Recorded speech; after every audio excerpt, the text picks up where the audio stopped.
A Vale, ela é desrespeitosa. Eu enxergo que não tem amor pela vida humana. Ela tem um lema, a Vale tem um lema, é a vida em primeiro lugar. Mas onde que os atingidos encaixam nesse lema? Tem muito essa sensação de que a gente está sendo uma população teste, né? De que esse muro ele não foi efetivamente testado, ele não teve evidência prática de que ele realmente funciona. As pessoas não imaginam a capacidade. Nós estamos falando aqui em Itabira de 2 barragens que são 20 vezes maior do que a de Brumadinho. Imagina o que isso pode fazer. Em abril de 2024, a Vale anunciou que irá realizar a construção da estrutura de contenção a Jusante 2, SJ2, obra que faz parte do processo de descomissionamento dos diques Minervino e Cordão Nova Vista, que compõem o sistema Pontal. Para isso, mais 17 famílias daqui do bairro Bela Vista serão removidas da região. Inicialmente, a obra previa quase 2 quilômetros de extensão do megamuro, mas agora o projeto foi alterado, sendo reduzido para apenas 330 metros, sem que a Vale apresentasse à população os estudos necessários para essas alterações. A Vale não detalhou por onde a megaestrutura será construída, se limitando apenas a dizer que o muro será levantado em região específica do bairro Bela Vista. Além disso, não informou aos moradores um plano para mitigar os impactos sociais, psicossociais e de segurança pública às centenas de pessoas que ficarão na comunidade e se tornarão vizinhas à estrutura de concreto e aço. Em função destas e de várias outras reclamações, os moradores acumulam dúvidas sem esclarecimento e seguem vivendo presos entre a incerteza e a insegurança. A gente entende, enquanto ATI, enquanto assessoria técnica, que não é só sobre a remoção compulsória em si. Por exemplo, a Vale, ela vem praticando algo que é justamente isso. Ela vem falando com algumas pessoas, compra as suas casas e depois simplesmente o processo acaba. A gente entende que a reparação ela é muito maior que isso, ela é muito mais ampla. Quando a gente diz sobre reparação integral, é porque eu tive uma perda de relações de vizinhança, eu tive uma perda de saúde, seja ela física ou mental. Eu tenho uma perda, principalmente, que a gente chama dentro de sociologia do tecido social. Ele se esgarçou e rompeu. Então, a reparação integral, ela vai pensar numa sequência de danos e vai dar dignidade para essas pessoas atingidas. Itabira é uma cidade que não é colocada pela mídia ou pelo entendimento da população de um modo geral como uma cidade atingida pela mineração. Além, dessa questão da falta de informação, existe também essa falta de consciência do que é ser atingido. A pessoa ela é atingida porque a qualidade do ar é piorada, porque o fornecimento de água é piorado em razão da mineração. A pessoa é atingida se ela está a jusante de uma estrutura, de barragem, que é feita montante, como é o caso aqui dos bairros que a assessoria técnica atende. Nós temos que aceitar, estamos tendo que aceitar tudo isso e não estamos podendo fazer nada para impedir. E não foi questionado a nós, simplesmente resolveram algo sobre nós e assim está sendo até o momento atual. Além dessa questão aí da parte social, tem gente que está sofrendo aí problema de barulho, de poeira, de mau cheiro e tudo mais. A gente tem aí hoje uma desvalorização dos imóveis, que é uma coisa incrível. E até agora a Vale não veio até a nós dizer, olha, nós vamos reparar vocês de uma forma, ou financeiramente, ou revitalizando o bairro, porque o bairro está ficando feio. Eu acho que a Vale deveria vir. Quando ela apresentou o projeto, eu vou ter que fazer isso. Mas a compensação já está vindo também, nós vamos fazer isso como compensação. Foi até questionado isso numa visita que nós fizemos à Vale. Aí um dos engenheiros falou, não, mas já existe o projeto. Existe o projeto? Eu gostaria de ver esse projeto.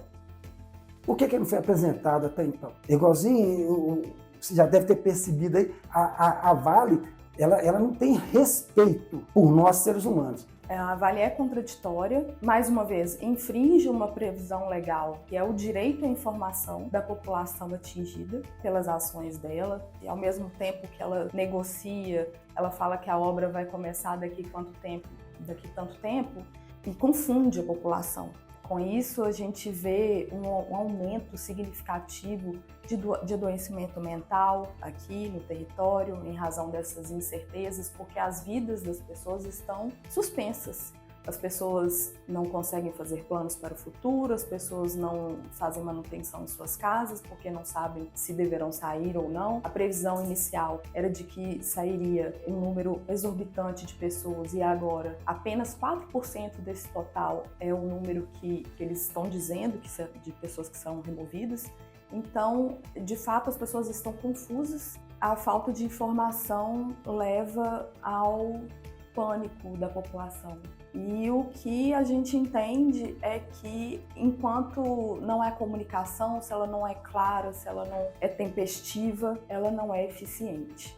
Então, a população segue desinformada e adoecida. Mas a sensação que a gente tem é que a informação ela não chega para a população da forma como deveria chegar, né? Então a gente fica assim, com muitas perguntas e nenhuma resposta. Tudo que a gente sabe até hoje, principalmente a minha família, é graças a essa movimentação, né? De participar dos grupos, de buscar mesmo essa resposta. Toda essa atuação de vocês, está havendo alguma violação de direitos aos atingidos? Violação de direitos, eu acredito que sim, mas dentro de um âmbito, a gente pode falar tranquilamente sobre a falta de acesso à informação. Eu acho que isso é uma das maiores violações de direito que a gente está tendo. Por quê? Segundo o Ministério Público, a Vale seria obrigada a ter um plano de comunicação não só com nós, a TI, mas com a própria população. O que a gente vê é justamente o oposto. A Vale informa, quando informa, pouquíssimo a população e, depois de muita pressão da ATI, nós conseguimos um canal, que é um e-mail e um telefone, para justamente ter esse canal de comunicação, que na verdade ele não funciona. Então todas as informações que a gente precisava ter deles para esse processo andar, não vieram. Principalmente, a gente sabe de muitas questões pela mídia. Por exemplo, soubemos sobre a questão da ECJ2, que ela iria diminuir pela população.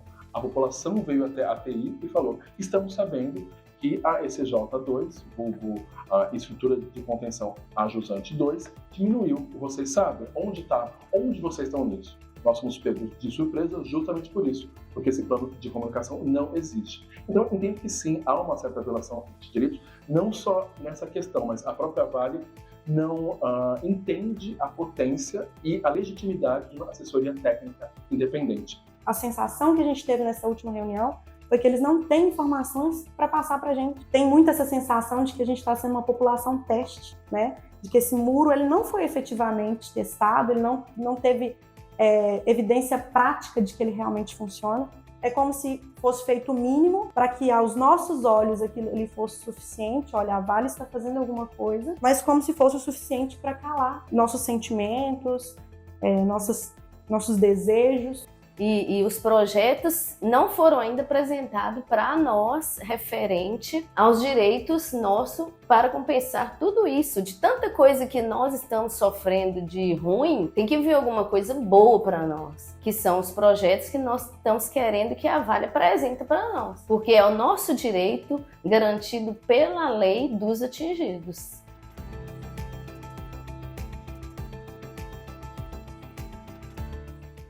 Você é bombeiro, né, Sábio? Sou bombeiro militar. Você esteve lá em Brumadinho? Tive, trabalhando lá. O que você viu lá? Olha, eu costumo não gostar muito de falar lá não, porque é o seguinte, foi o pior trabalho que eu já fiz na vida. Pra você ter ideia, teve um dia lá que nós encontramos um corpo. E os dois filhos,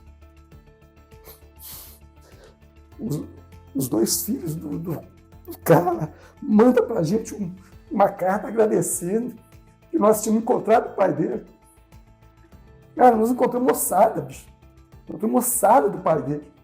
Aí eles mandaram a carta lá.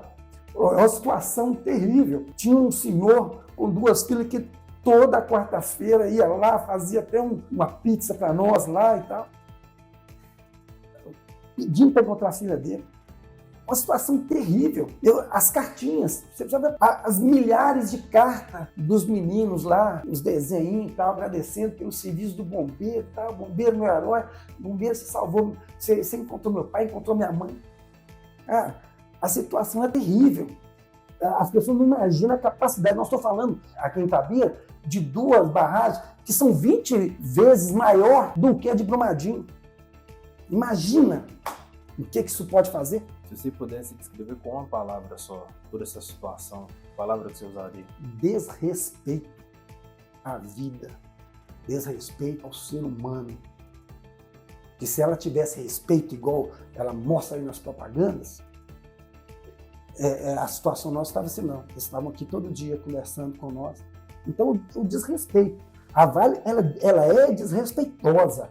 As reuniões é fingimento, é passar um paninho aqui, uma coisa ali, é raso, eles não respondem às perguntas sérias. É um absurdo, desrespeito, a palavra é desrespeito. Não tem respeito à vida, ao ser humano, ao problema social, não tem respeito a nada. Essa luta não é só minha, não é só do pessoal da fundação, né? Essa luta é nós que estamos lutando pelos nossos direitos. Ai de nós se não fosse a ATI, nós estaríamos lutando nessa causa como? Sozinhos. Então, a gente já tem esse apoio, né? E eu acredito que se mais pessoas se juntarem a nós, com certeza a nossa força também vai ser maior para nós conquistarmos os nossos direitos. Como que é para você morar aqui, Aya? Não tem medo? Tenho. Por quê? Eu tô dormindo, aí a barragem estourar e a gente não ouvir a sirene. Jamais, né? A gente tem sofrido muito com essa questão dos medos, principalmente os dela, né? Desde muito nova, desde que tudo aconteceu, as tragédias de Brumadinho, a repercussão daquilo tudo gerou em todo mundo muito medo, né? Eu acho que até então a gente não tinha dimensão do que era estar ao lado de uma barragem. Então, assim, teoricamente é isso que a gente luta, pela validação e legitimação da ATI, o melhor plano de comunicação e, o principal, um respeito à pessoa atingida, que já sofreu tanto e vem sofrendo tanto. E a única coisa que a gente está pedindo aqui, aliás, pedindo não, que a gente está exigindo é respeito, porque essas pessoas merecem respeito, principalmente quem já está sendo, talvez, reexpulso da sua própria casa novamente. É igual o pessoal fala, é uma grande empresa, uma média empresa, eles nos olham lá de cima para baixo. Somos como, né, insetos. Só que os insetos não se eliminam assim de um dia para o outro, não. A gente vai lutar contra isso. Em 23 de maio, a Vale anunciou que iria realizar vistorias em cerca de 30 residências daqui da região, a fim de identificar trincas, anomalias estruturais e outros danos que já existem nessas casas. No ano passado, nós estivemos aqui nessa região, inclusive aqui nessa praça onde estamos, e podemos ouvir dos moradores diversos transtornos, além de vários outros danos que já existiam em algumas dessas residências. Inicialmente, as visitas da Vale não haviam sido comunicadas de maneira oficial ao Ministério Público. Quem informou isso, de fato, foi a promotora Juliana Fonoff, assessoria técnica independente da Fundação Israel Pinheiro, que presta assistência aos atingidos, também não havia sido comunicada de maneira oficial. E hoje nós acompanhamos uma dessas visitas, realizada na rua João Júlio de Oliveira J, no bairro Bela Vista.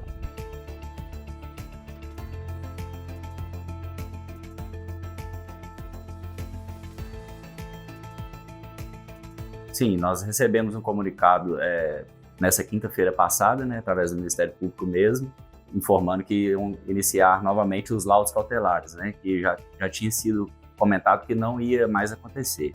Esses laudos cautelares aqui, eles são apenas resguardo da própria empresa, eles não resguardam a população em si. Inclusive, nós estamos aqui presentes porque nós fomos demandados pelos próprios moradores para acompanhar, para justamente ter esse respaldo, né, da assessoria técnica. E aqui tem todo um histórico já no passado de ter sido uma área que já foi degradada ambientalmente pela própria mineradora. Tem também uma questão de terreno ser úmido. Existiam nascentes nos locais aqui antigamente, que foram assoreadas. Então, assim, o lençol freático pode estar se comportando de uma forma diferente. Então, essa infiltração está causando no terreno, está causando um recalque nas estruturas das residências. E, além disso, foi feito um alteamento aqui em 2011, né, que alteou a barragem, então isso causou também um sobrepeso nessa região muito acentuado, que a gente não entende como que o solo vai se comportar e as patologias estão aparecendo justamente por causa desse maciço, né, que foi colocado aqui de rejeito no passado, nesse passado recente. né, e que está provavelmente causando alguma patologia nessas residências aqui. Teve uma inundação que estava me atirando minério, desceu banca, desceu carpete.